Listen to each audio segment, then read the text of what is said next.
الحمدللہ رب العالمین، الصلاۃ والسلام علی رسولہ الامین وآلہ واصحابہ اجمعین والعاقبۃ للمتقین۔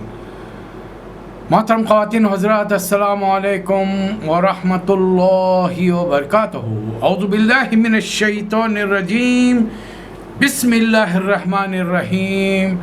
قد سمع اللہ قول التي تجادلك في زوجها وتشتكي إلى الله والله يسمع تحاوركما إن الله سميع بصير۔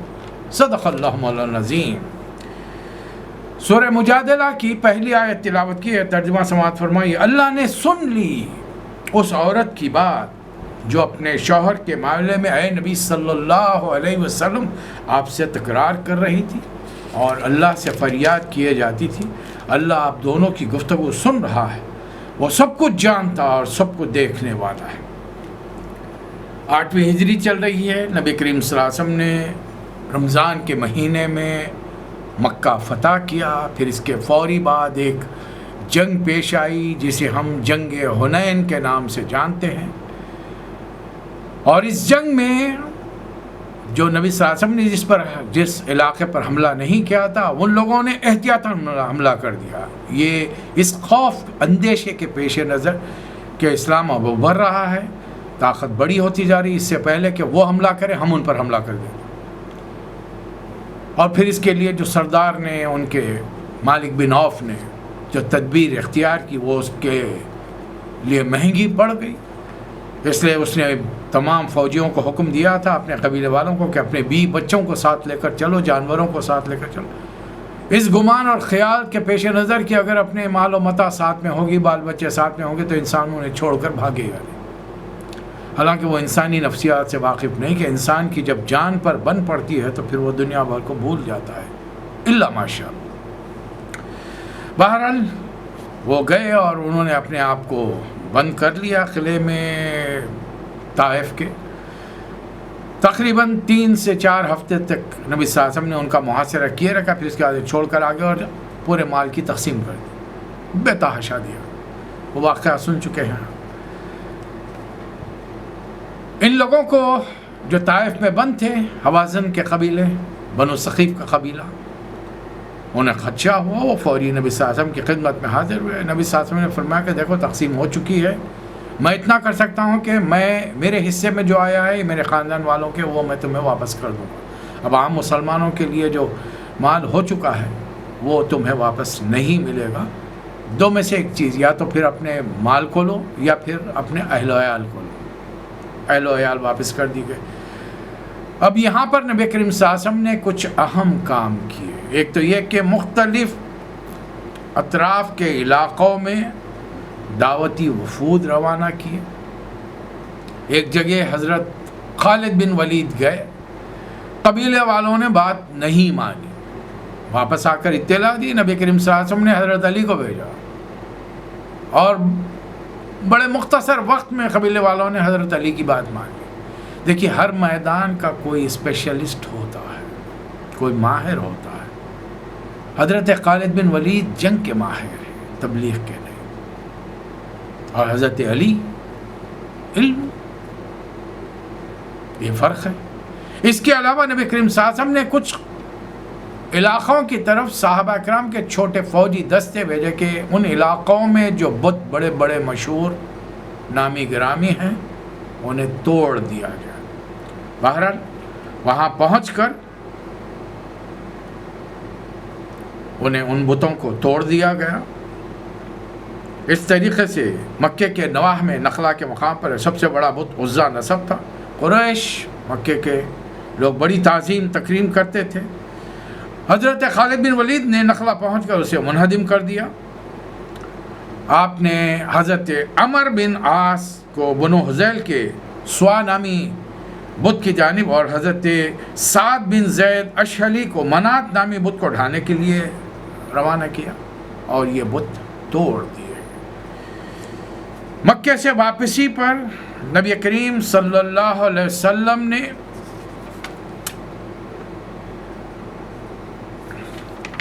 اپنے ایک صحابی کو جو بڑے کم عمر تھے انہیں مکے کا حاکم مقرر کیا، اور پھر وہاں سے آپ جنگ حنین کے لیے تشریف لے گئے۔ جنگ حنین کے بعد میں نبی کریم صلی اللہ علیہ وسلم مدینہ منورہ واپس ہو گئے۔ اب مدینہ منورہ میں کچھ مزید سورے نازل ہو رہے ہیں، 8ویں ہجری چل رہی ہے، اسلام اپنی تکمیل کے آخری مراحل سے گزر رہا ہے۔ اللہ تعالیٰ کچھ اور فائنل رولز اینڈ ریگولیشنز، اصول و ضوابط دے رہا ہے تاکہ اس دین کی تبلیغ ہو جائے، تکمیل ہو جائے۔ عربوں میں ایک بڑی بری روایت تھی کہ غصہ آ جاتا تو بیوی سے کہہ دیتے کہ آج سے تیری پیٹھ میری ماں جیسی، اس رسم کو زہار کہتے تھے، اور اس بارے میں 2-3 بار پہلے بھی آ چکا ہے قرآن مجید کی آیتوں میں۔ اب اللہ تعالیٰ نے باقاعدہ ایک واقعہ ہو گیا، ایک بڑے بزرگ صحابی نے، عمر رسیدہ بھی تھے، انہوں نے غصے میں آ کر اپنی بیوی سے یہ جملہ کہہ دیا۔ اسلام سے پہلے کہتے تو ان کا طریقہ کار یہ تھا کہ اس بیوی کو چھوڑے رکھتے، نہ تعلق رکھتے، نہ ان کے پاس چھوڑنے کا، طلاق کا کوئی طریقہ کار ہی نہیں تھا، اسے لٹکا کے رکھ دیتے۔ لیکن اب اسلام آنے کے بعد میں تو کچھ نیا ہونا چاہیے نا، تو وہ خاتون فوری حضور اکرم صلی اللہ علیہ وسلم کے پاس مسجد نبوی پہنچ گئی۔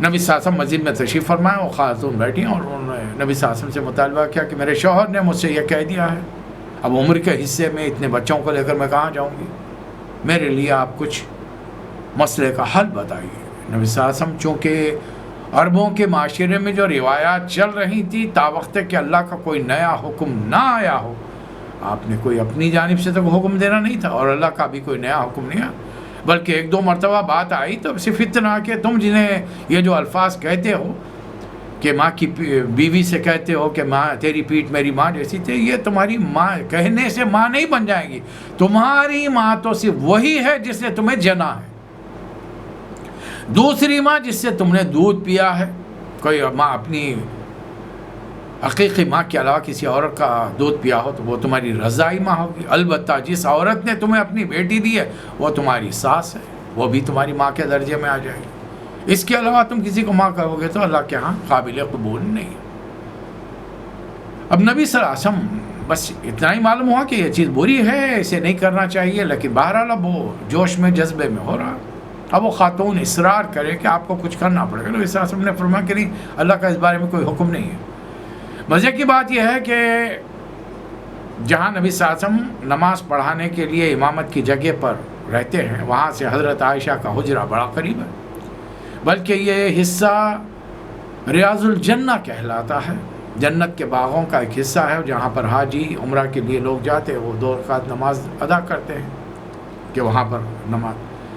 حضرت عائشہ فرمانی کہ یہ جب خاتون آئی تو پھر میں آ کر چلمن کے پاس بیٹھ گئی، پردے کے پاس بیٹھ گئی، اور خاتون مسلسل نبی صلی اللہ علیہ وسلم سے اصرار کیے جا رہے ہیں کہ اللہ کے رسول کچھ کیجئے، اللہ کے رسول کیجئے، اور نبی صلی اللہ علیہ وسلم خاموش ہے۔ میں اس بارے میں کچھ کہہ نہیں کر سکتا، جو روایات ہے، جو طریقہ کار چلا آ رہا ہے اس کے میں خلاف ورزی ابھی تو نہیں کر سکتا جب تک کہ تا وقت ہے کہ اللہ کا حکم نہ آ جائے۔ بڑی رد و خط کے بعد وہ خاتون اٹھ کر جانے لگی کہ اللہ تعالیٰ نے حضور اکرم صلی اللہ علیہ وسلم پر وحی نازل فرمانی شروع کی، اور یہ جو آیت میں نے پہلے آپ کے سامنے تلاوت کی ہے، سورہ مجادلہ کی پہلی آیت۔ سورہ مجادلہ موجودہ قرآن میں 58 نمبر پر ہے، 58، 50 پہ 8، اور ہم نے اپنی ترتیب میں اسے 108 نمبر پر مدینہ منورہ میں 8ویں ہجری میں لیا ہے کہ اب احکامات کی تکمیل ہو رہی ہے۔ یہ جب نازل ہوا تو حضرت عائشہ کو بڑا تعجب ہوا، میں چند قدم کے فاصلے پر پردے کے پیچھے ہوں، مجھے کچھ سنائی نہیں دیا، لیکن 7 آسمانوں کے اوپر اللہ نے عرش پر اس خاتون کی بات سن لی اور یہ آیت نازل فرمائی، قد سمع اللہ قول التی تجادلک فی زوجها وتشتکی الی اللہ۔ اللہ نے اس خاتون کی بات سن لی جو اپنے شوہر کے معاملے میں آپ سے تکرار کر رہی تھی اور اللہ سے فریاد کیے جا رہی تھی. واللہ یسمع تحاورکما، اللہ آپ دونوں کی گفتگو سن رہا تھا. ان اللہ سمیع بصیر، وہ دیکھنے والا ہے، سننے والا ہے. یہ ہے اللہ کی صفات. اللہ نے اس صفات کا ایک حصہ، پارٹ آف اٹ، مخلوق میں بھی تقسیم کیا. آپ سن رہے ہیں، میں سنا رہا ہوں. آپ کہیں گے میں سنوں. میں آپ کو فیس بک پر نظر آ رہا ہوں. اگر یہ زوم ہوتا تو آپ مجھے نظر آتے تھے. لیکن ہماری یہ سماعت اور جو بصارت ہے یہ محدود ہے اور عطائی ہے، کسی کی دی ہوئی ہے، ہمارے رب کی دی ہوئی. اللہ کے پاس جو چیز ہے وہ ہر چیز اس کی اپنی ذاتی ہے. کائنات میں کسی کے پاس کوئی ہو، نبی ہو، ولی ہو، پیر ہو، پیغمبر ہو، کسی کے پاس ذاتی کوئی چیز نہیں ہے، سب اللہ کی دی ہوئی ہے. تو حضرت عائشہ فرماتی ہیں کہ مجھے تعجب ہوا کہ اللہ نے 7 آسمانوں کے اوپر دو حضرت نبی کریم صلی اللہ علیہ وسلم اور خاتون کی بات سن لی. اب اللہ حکم دے رہا الذین یظاہرون منکم من نسائہم، وہ لوگ جو اپنی بیویوں سے یہ معاملہ کرتے ہیں، یہ کہہ دیتے ہیں کہ آج سے تمہاری پیٹھ میری ماں جیسی. ما ہن امہاتہم، وہ ان کی مائیں نہیں ہیں. ان امہاتہم الا اللہ ولدنہم، مائیں تو وہی عورتیں ہیں جن کے بطن سے تم دنیا میں وجود میں آئے ہو، اس دنیا میں تم آئے ہو. وَإِنَّهُمْ لَيَقُولُونَ مُنْكَرًا مِنَ الْقَوْلِ وَزُورًا، اصلی بات یہ ہے کہ بڑی سخت ناپسندیدہ اور جھوٹی بات یہ کہی جاتی ہے. وَإِنَّ اللَّهَ لَعَفُوٌّ غَفُورٌ، اللہ بڑا معاف کرنے والا، درگزر فرمانے والا ہے. اب آئندہ سے اب قانون دیا جا رہا وَالَّذِينَ يُظَاهِرُونَ مِن نِّسَائِهِمْ ثُمَّ يَعُودُونَ، جو اپنی بیویوں سے یہ جملے کہہ دیتے ہیں تیری پیٹھ میری بہن جیسی، بیٹی جیسی، ماں جیسی، اور دوبارہ ازدواجی تعلقات کے لیے رجوع کرتے ہیں. اب انہیں چاہیے کہ لما قالوا فی تحریر رقبۃ، ایک غلام آزاد کرو. زبان کا استعمال اتنا بے دریغ نہیں ہونا چاہیے. گوشت کے لوتھڑے کو بڑی احتیاط سے استعمال کرو. اس لیے ہمارے بزرگوں نے کہا تھا پہلے تولو تو پھر بولو. زبان سے نکلی ہوئی بات، کمان سے نکلا ہوا تیر، گزرا ہوا وقت واپس نہیں آتا. اور یہ زبان سے جو بات نکلتی ہے، بدترین دوست کو دشمن اور بدترین دشمن کو دوست بناتی ہے. زبان کے استعمال پر ہے. زبان شیریں ملک گیری، زبان پیاری ہوگی، میٹھی ہوگی، دشمن بھی دوست بن جائے. اور زبان کڑوی ہوگی، بعض لوگوں کی عادت ہوتی ہے ہم تو حق بولتے ہیں سب. ایک دورہ پڑتا ہے ان کو، یعنی یوں سمجھیے کہ تقوی کا حیضہ ہوتا ہے انہیں، ہر بات میں حق بولتے ہیں. اور حق بولنے کے چکر میں سارے رشتوں کو، تعلقات کو خراب کر کے رکھ دیتے ہیں. بسا اوقات بہت ساری باتیں کہنے کی نہیں ہوتی، چاہے وہ ہمارے اپنوں میں کتنی خرابیاں ہوں، اس کے لیے بڑی نصیحت کی ضرورت ہوتی ہے. اس لیے رسول صلی اللہ علیہ وسلم نے حدیث میں کیا فرمایا، المسلم مرآۃ المسلم، ایک مسلمان دوسرے مسلمان کے لیے آئینے کی حیثیت رکھتا ہے. آپ آئینے کے سامنے جائیے، کیا کرتا ہے وہ؟ جتنی دیر آپ رہیں گے سامنے، جتنا حصہ آئینے کے سامنے ہوگا وہ اتنے کو اپوزٹ آپ کا منعکس انعکاس کرے گا، اس کو آپ کو بتائے گا، ریفلیکشن بتائے گا آپ کو. جو ہے وہی بتائے گا. کوئی داغ دھبا ہے تو اس کو بڑا چڑھا کے نہیں بتائے گا، بڑا ہے تو چھوٹا کر کے نہیں بتائے گا، جو ہے ریالٹی بتا دے گا. ہٹ جائیے، آپ کے بعد دوسرا جائے گا، وہ دوسرے سے آپ کے پیچھے برائی نہیں کرے گا. میں آپ سے پہلے فلاں صاحب آئے تھے، یہ خرابیاں ان کے اندر. آئینہ یہ ہوتا ہے. بڑی حکمت کی ضرورت ہوتی ہے اس میں. نبی صلی اللہ علیہ وسلم نے دیکھے 3-4 لفظوں میں کیسی حکمت کی باتیں فرمائی. ایک تو یہ کہ تمہیں غلام آزاد کرنا پڑے گا، اور اگر ایسا نہیں ہوا فمن لم یجد، اگر اس کے پاس اتنی سخت نہیں ہے کہ غلام آزاد کر، فصیام شہرین متتابعین،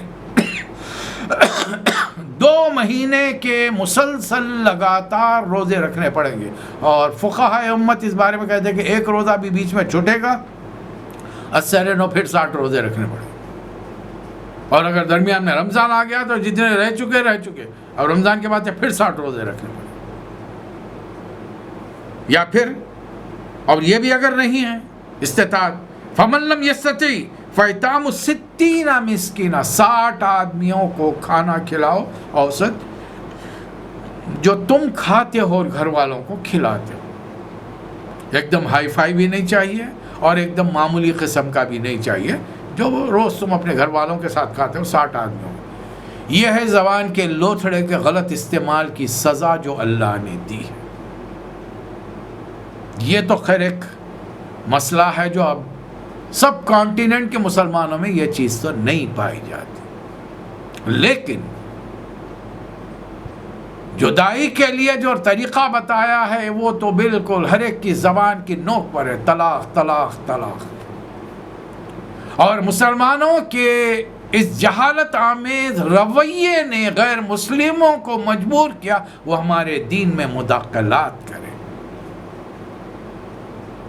اور ہماری چند بیٹیاں بیویاں بہنیں ان کے ساتھ ہو گئی کہ اس لیے کہ ان کو انصاف نظر آ رہا ہے کہ غیر مسلم انہیں انصاف دلا رہے ہیں اسلام سے.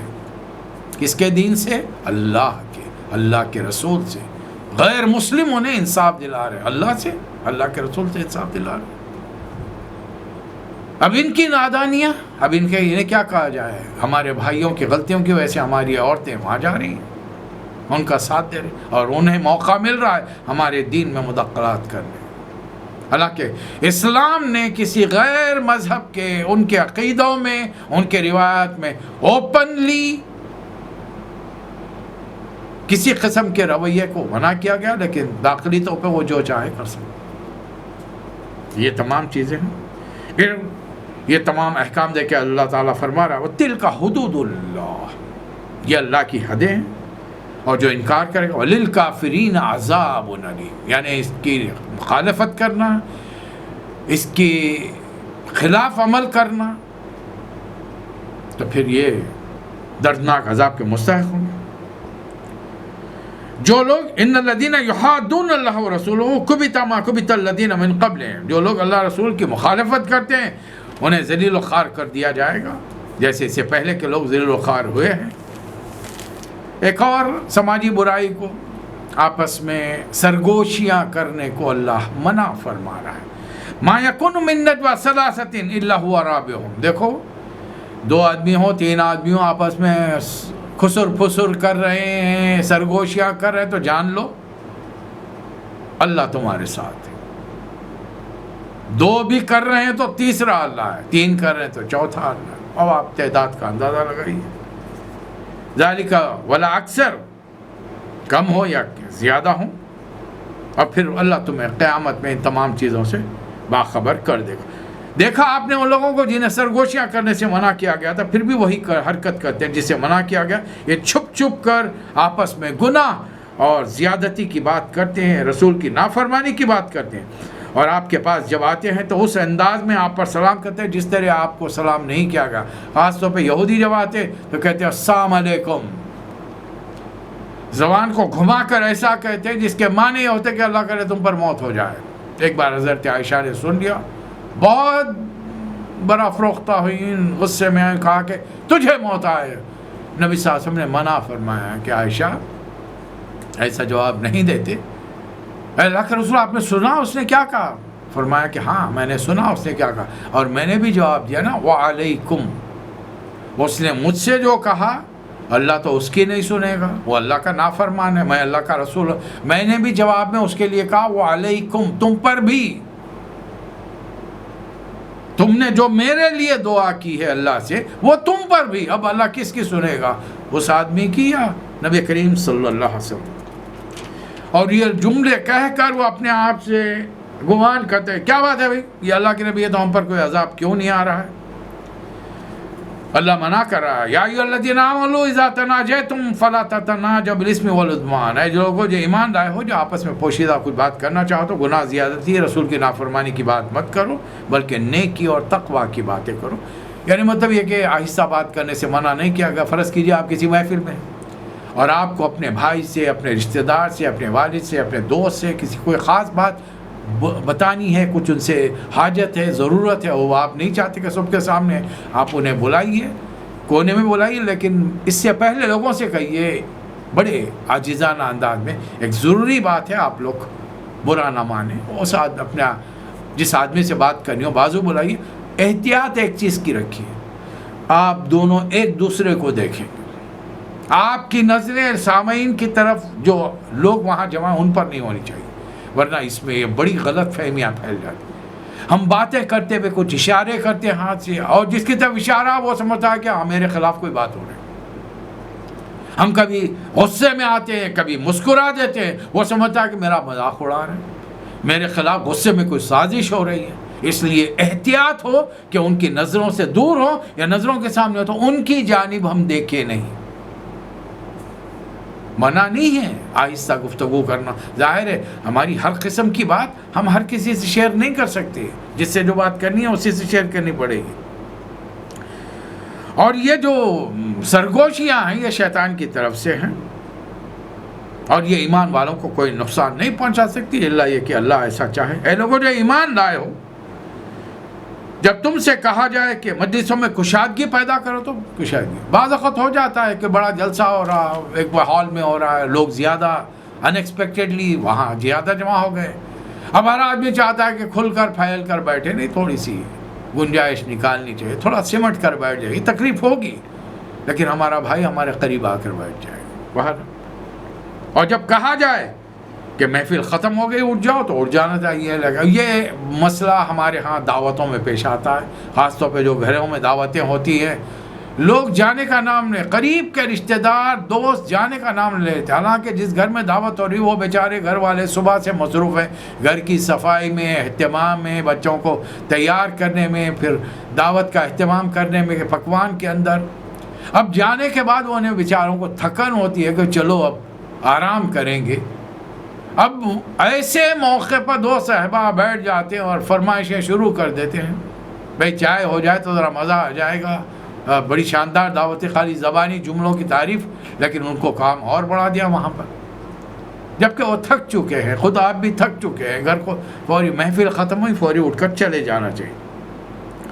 اور خاص طور پہ بعض محفلوں میں جہاں بڑے لوگ جمع ہوتے ہیں، لیڈرز آ جاتے ہیں، ہمارے حکمران آ جاتے ہیں، وزیر مشیر آ جاتے ہیں، بعض لوگ ان کے قریب پہنچ کر ان کے ساتھ فوٹو لینے میں بڑا پراؤڈ فیل کرتے ہیں، اعزاز سمجھتے ہیں۔ یہ حماقت مجھ سے بھی ہوئی تھی۔ اردو اکیڈمی آندھرا پردیش میں آفس انچارج کی حیثیت سے 1976 سے کام کیا، 81 تک۔ اس بیچ میں پاکستان کے مشہور شاعر فیض احمد فیض تشریف لائے، اب اردو اکیڈمی آندھرا پردیش ہے، اس کے لیے دورے پہ تشریف لائے۔ اب اس زمانے میں تو یہ ایم اے کر کے، اردو ایم اے عثمانیہ یونیورسٹی سے کر کے جبھی نکلے تھے، ڈائریکٹر سے ملے، ہمارے پورے ڈائریکٹر، منسٹر، ہمارے اکیڈمی کے انچارج وغیرہ پورے آئے۔ بہرحال اب جب ان سے ہمارا بھی تعارف ہوا کہ اردو سے ایم اے ہیں اور آفس انچارج ہیں، سلام دعا کے بعد ہم ان کو لے کر آ کر اپنی سیٹ پر بٹھایا، ان کے پیچھے کھڑے رہ گئے، فخریہ اور تصویر ان کی لی، فوٹوگرافر نے لا کے تصویر دی، اپنے ٹیبل پر سجا کے رکھی، ہر آنے جانے والے کو بتا دیا کہ اتنے بڑے آدمی کے ساتھ ہم نے لیے۔ اب فیض احمد فیض صاحب، اللہ ان کے ساتھ ان کے اعمال کے مطابق معاملہ کرے گا، لیکن ان کی دنیاوی زندگی میں انہوں نے تو کمیونزم کو پسند فرمایا تھا۔ اب بتائیے میں کس کی تصویر میں کس کے پیچھے کھڑے رہ کر فخر محسوس کر رہا تھا۔ آج جب احساس ہوتا ہے تو بڑی شرم آتی ہے۔ کمیونزم خدا کو نہیں مانتا، اور آج میں بیٹھ کر خدا کے کلام سے آپ کو بات سنا رہا ہوں۔ تو یہ ہر کسی کے ساتھ یہ معاملے پیش آتے ہیں نہیں، خود ایسا کچھ کام کیجئے کہ دنیا والے یاد کریں۔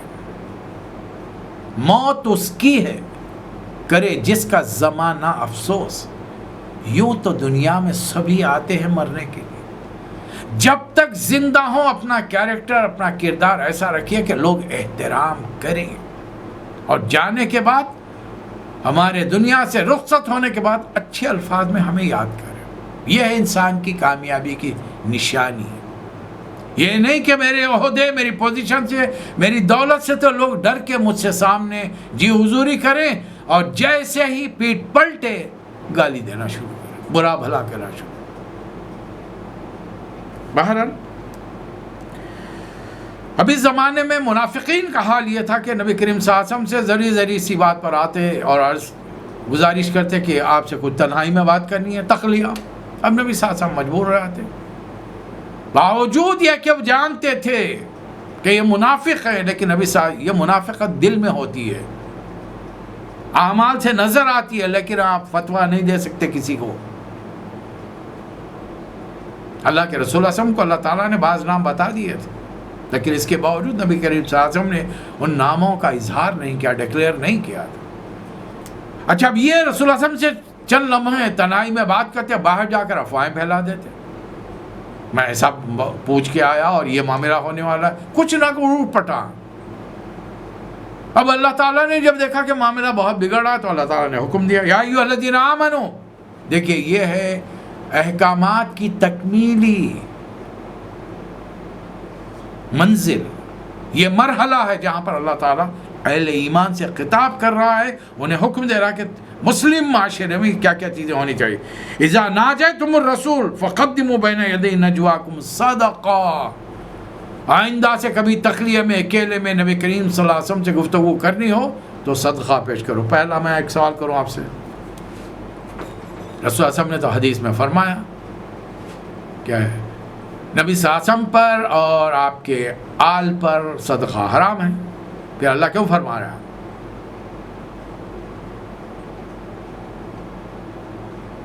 صدقے کے عربی میں بہت سارے معنی و مفہوم ہیں۔ اللہ تعالیٰ فرما رہا ہے کہ سچے دل سے کچھ رقم نبی کریم صلی اللہ علیہ وسلم کی خدمت میں پیش کرو، تنہائی میں بات ہے۔ یہ کیوں شرط لگائی اللہ تعالیٰ نے؟ اس لیے کہ جتنے منافق آپ سے اکیلے میں گفتگو کرتے ہیں یہ بڑے کنجوس ہوتے ہیں۔ منافق کنجوس ہوتا ہے ہر دور کا، اس دور کا، ہر دور کا۔